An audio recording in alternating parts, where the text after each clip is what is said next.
Кыргызстанда 41 сутка ичинде COVID-19 вирусунун жаңы 304 учуру катталды. Бул тууралуу республикалык штаб кабарлайт. Бишкек шаарында 73 учур, Ошто 19, Чүй облусу боюнча 24, Ош облусу 32, Талас облусу 14, Нарын облусу 5, Ысык Көл облусу 56, Жалал Абад облусу 39, Баткен облусунда 42 учур катталды.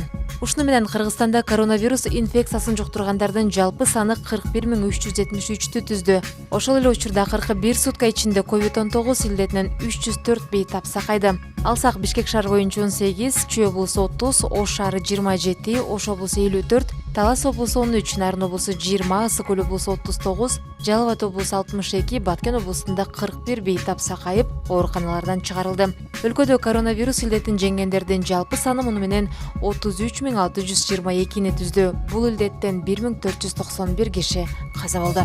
Өлкө башчысы Сооронбай Жээнбеков кечээ күнү Ош облусуна иш сапарын алкагында Өзгөн районундагы таш кесүүчү ишкананын ишмердүүлүгү менен таанышты. Ишкананын аткаруучу директору Мырзабек Жорубеков маалымдагандай, таш кесүүчү ишкана 2019 жылдын августунда ишке киргизилген. Жергиликтүү рынокто продукцияга болгон талап чоң, ошондой эле коңшу Казакстан жана Өзбекстанга экспорттолууда. Ишкананы уюштурууга 140 миллион сом, анын ичинде өздүк каражат жана Кыргыз Орус өнүктүрүү фондунун жеңилдетилген насыясы жумшалган. Ишкана жаңы үлгүдөгү технологиялар менен жабдылган жогорку сапаттагы декоративдик курулуш плиталарын чыгарат. Технологиялык процесс экологиялык таза жана таштандысыз өндүрүштү берет. Мамлекет башчысы аймактык ишкерлерди жеңилдетилген насыялар менен колдоонун маанилүүлүгүн белгиледи. Каржы институттары артыкчылыктуу тартипте аймактардагы өзгөчө экспортко багытталган ишканаларды колдоого багытталууда. Жеңилдетилген ресурстардын көлөмү жыл сайын көбөйдү деп сөзүн жыйынтыктады президент. Премьер-министр Кубатбек Боронов жылытуу мезгилине даярдык көрүү маселеси боюнча кеңешме өткөрдү. Бул тууралуу өкмөттүн аппаратынын маалыматтык камсыздоо бөлүмү билдирет. Ар бир министрлик жана мекеме алдыдагы жылытуу мезгилинин даярдыгына жооптуу. Күтүлүп жаткан суунун деңгээлинин төмөндүгү жана өлкөдөгү эпидемиологиялык кырдаалды эске алуу менен даярдык иштерин кылдат жүргүзүү шарт. Аба ырайынын суук болушун күтүп, иштерди создуктурбаш керек. 1 айдан кийин бардыгы даяр болсун, деди Кубатбек Боронов.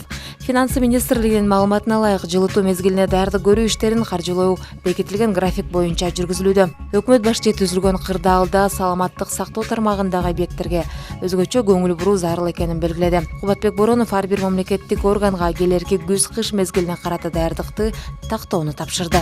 Ал арада сентябрь айынан тарта Россия жакынкы чет өлкөлөрү менен жүргөнчүлөрдү ташуучу авиа байланыштарды жандандары маалымдалды. Бул тууралуу өлкөнүн туристтик операторлор ассоциациясынын сайтында айтылат. Маалыматка ылайык 1 сентябрдан тарта авиакомпаниялар КМШ мамлекеттерине, анын ичинде Казакстан, Таджикистан, Кыргызстан жана Арменияга туруктуу каттамдарды учура баштайт. Россияда коронавирус боюнча абал турукташкандыктан аталган багыттарга аба каттамдары жанданарын адистер белгилешет. Мындан сырткары сентябрда өлкөдө COVID-19 каршы вакцинаны өндүрүү пландалып жатат. Эпидемиологиялык абал КМШ мамлекеттеринде да жакшырууда. Анын үстүнө алар россиялык вакцинаны алууга ниеттенип жатышат. Бул да Россия менен алардын ортосундагы гуманитардык жана иш байланышын калыптандырууга өбөлгө болот. Россияда бул боюнча өкмөттүн деңгээлинде 20 августтан кийин айтышат деп белгиленет материалда. Эки өлкөнүн авиакомпаниялары Кыргызстанга аба байланыштарды жандантууну сунуштаган. 7 августтан тарта Кыргызстан, Түркия жана Бириккен Араб Эмирлиги менен туруктуу аба каттамдарын жанданткан.